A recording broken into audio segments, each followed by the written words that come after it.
білесіз бе, консул сізге виза беретінін, бермейтінін алдын ала біледі. Мен әзілдеп тұрған жоқпын.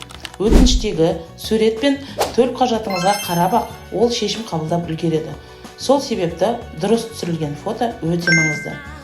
Екі фотосуретті салыстырайық. Бірінші фотода сұлу қыз, бірақ сурет анық емес, макияж жоқ, киімі қарапайым. Бұл суретке қарап, консул сізде ақша бар екеніне сенбейді. Ал екінші фотода дәл сол қыз, бірақ бұл жолы әсерлі әрі есте қаларлықтай.